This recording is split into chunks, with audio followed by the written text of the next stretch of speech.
రోమీయులకు రాసిన పత్రిక 15వ అధ్యాయం 13వ వచనం.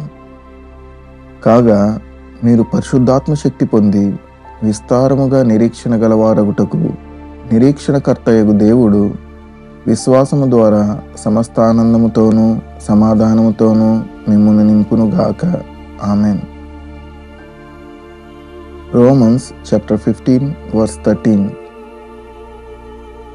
May the God of hope fill you with all joy and peace as you trust in Him, so that you may overflow with hope by the power of the Holy Spirit.